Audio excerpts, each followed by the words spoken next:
So for many years, people believe the Shanika Robinson case has reached a dead end. You know, always wonder what really happened that day. So I'm gonna play a little clip. I'm gonna react to this video, and you guys tell me what you guys think about this case. Against her. There was a jealousy brewing that would soon lead to violence. They had taken her money, they were eating the food she provided, and now they were preparing to betray her. Less than 24 hours later, the celebration turned into a nightmare. Imagine that, man. You spend all your money on food and trips for these people, and then end up have plans to do bad things to you. It's wild. Shanquella was in a room in the villa when the assault began. A video that would later shock the world showed exactly what happened. Shanquella was naked and completely defenseless. So look, can we at least fight back? At least something. At least fight back, something. Deja Jackson began to rain down heavy blows on her. Shanquella did not fight back. She was confused and overwhelmed. The most haunting part of the video is the silence of the others. The Cabo Six did not step in. They did not pull the attacker away. Instead, they stood there with their phones out. I think it's usually with these young people nowadays, they fight, nobody breaks it up. This is what's been going on lately in the world. So I don't think they have real intent to kill her. It's like when they beat the girl so bad, and she got hurt, something like that, she died. They were like, oh man, we gotta come up with a lie or something. They recorded her pain. They mocked her. While Shanquella's body was being broken, her friends were busy creating social media content. They watched a woman who had just funded their vacation be beaten into the ground, and they did absolutely nothing to save her. After the assault ended, Shanquella was left in a state of physical collapse. She was not moving.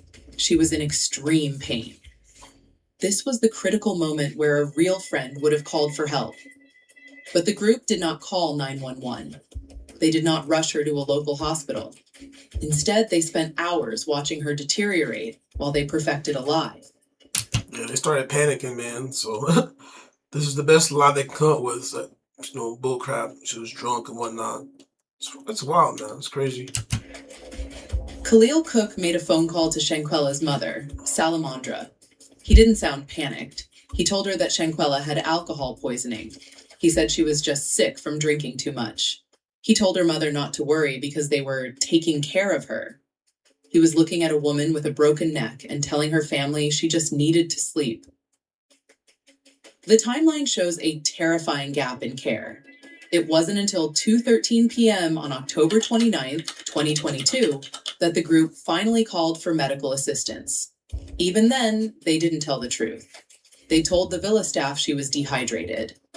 Dr. Carolina Gutierrez arrived at the villa at 3:15 p.m. I don't see how people are so evil they can try to lie when someone just not breathing their dead and come up with a bullshit lie like that. Like, where'd they get the heart to do shit like that, bro? She immediately saw through the lie. Shanquella was in a life-threatening state. Her heart rate was unstable, and she was non-responsive.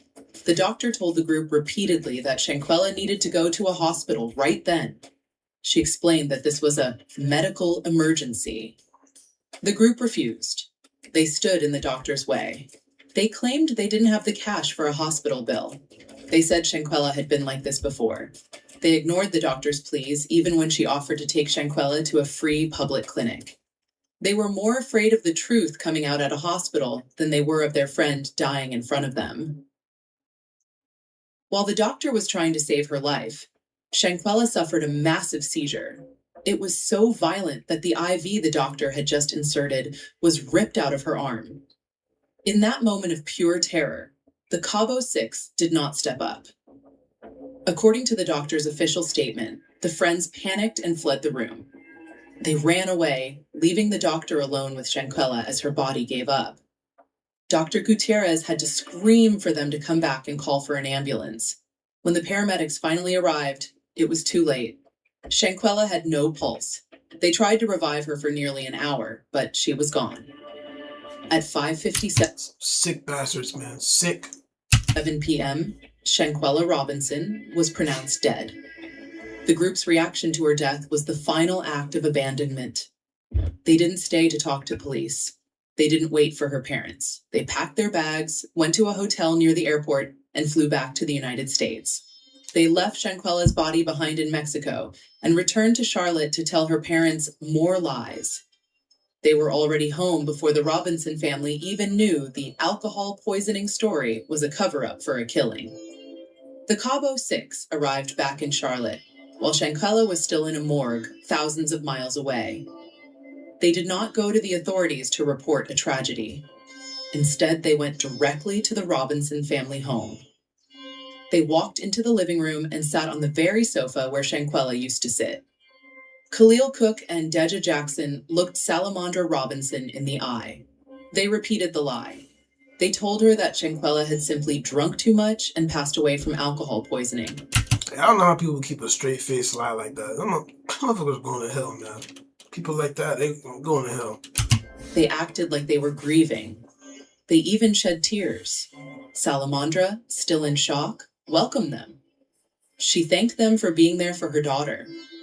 But as the hours passed, their behavior became deeply disturbing. While Shanquella's parents were paralyzed by grief, the group was focused on the upcoming funeral.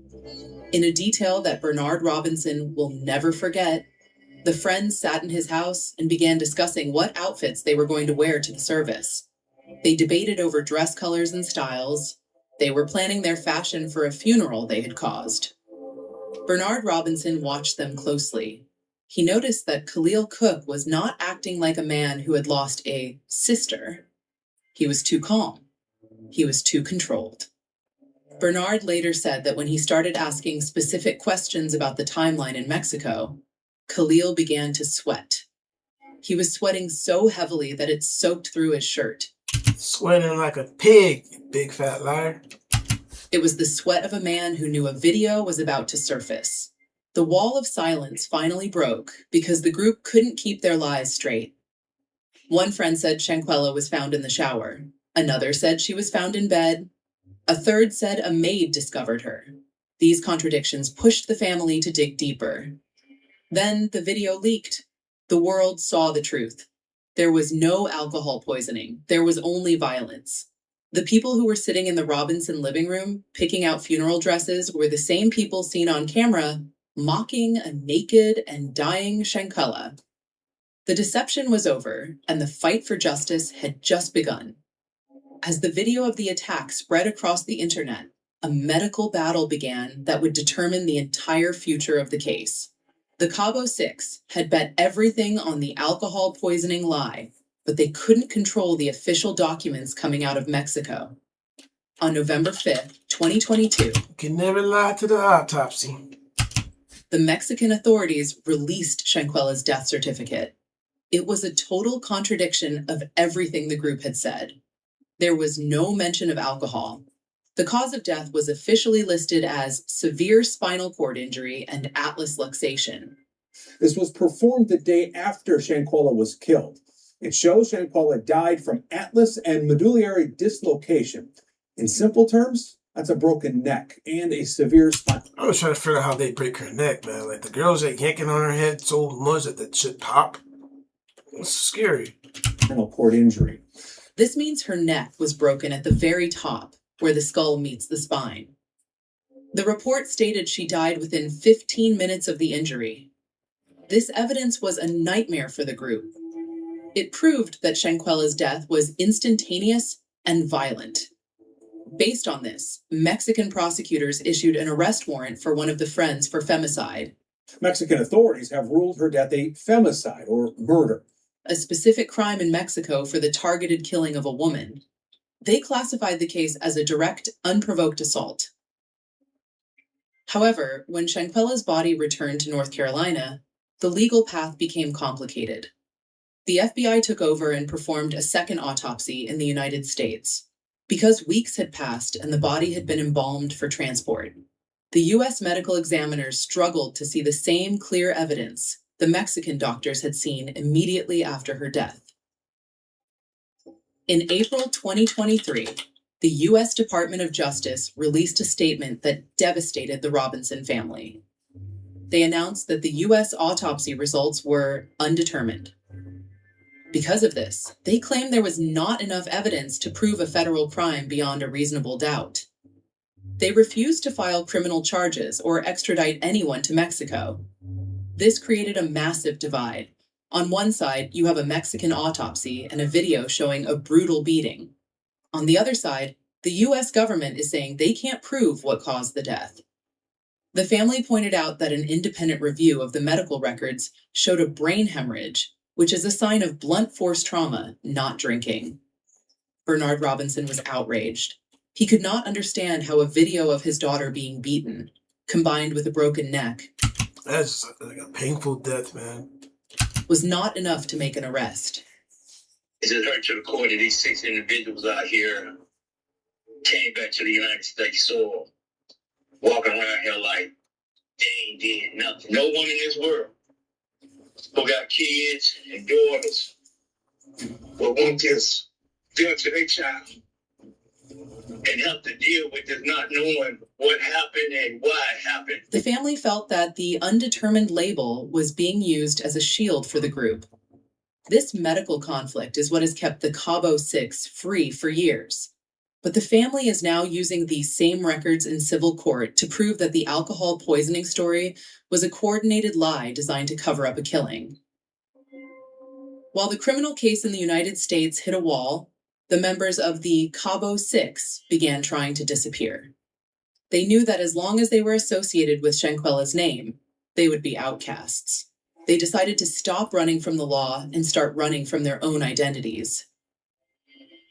In a move that deeply hurt the Robinson family, Deja Jackson, the woman seen in the video delivering the blows, decided to start over. She legally changed her name to Amani Green. She moved out of North Carolina and tried to build a new life where no one knew her past. To the public, it looked like a calculated attempt to hide from the femicide warrant still active in Mexico. While Shanquella's name was being honored by thousands of strangers, the person caught on camera was trying to erase her own history. But the silence didn't last. As of May 2026, This girl went as far as changing her name to escape from that shit. You can't escape from the feds. the ground has shifted. Because the federal government refused to act, the family took the fight What did I just say? into their own hands. They filed a massive wrongful death lawsuit. No one has been arrested. The people who knew what happened to my daughter are living their lives. They have returned to work, and my family is left to wait. In January 2026, a major legal update occurred when the case was officially moved to the Mecklenburg County Superior Court. This is a huge win for justice. It means the case is no longer stuck in federal limbo. It is now in a local courtroom in Charlotte, just miles from where Shanquella lived. This lawsuit isn't just about money. It is about forcing the Cabo Six to sit under oath and answer the questions they have been avoiding for years. They will finally have to explain the lies they told in that living room. They will have to explain why they watched her die and then discussed their funeral outfits. The international stalemate remains haunting. Mexico still wants the suspect extradited. They have the video. They have the broken neck on the death certificate. They are ready to go to trial. But the U.S. government continues to protect its citizens from being sent to a Mexican prison. This has left Shanquella's family in a painful tug of war between two countries. Bernard Robinson has not moved an inch. He still carries the same fire he had the day he saw that video. Justice will be served. Justice will be served. It's going to be served. It's going to be served. And so what does that justice look like? It's just going to look like they're going to get what they deserve to get to them. You just don't take a life. See, this is a good dive because it's me. I'll put justice in my own hands. It'll be a lot different. Trust. They brutally beat her. She didn't agree to fight whatsoever. She did not agree. That's not her. You know, she did not agree to fight. He has promised that as long as he has breath, the world will remember what happened to his baby girl. He is not just fighting for a court verdict. He is fighting to make sure that no matter what name they use, The Cabo Six can never outrun the truth. Rest in peace, Shanquella. Your light will never be forgotten. Now that the case is officially in a Charlotte courtroom this year, do you believe the Cabo Six will finally be forced to tell the truth? So, yeah, it's a pretty crazy story. If you guys like this one, leave a comment, tell me what you guys think. Make sure you subscribe, and I'll see you guys in the next video. Peace out.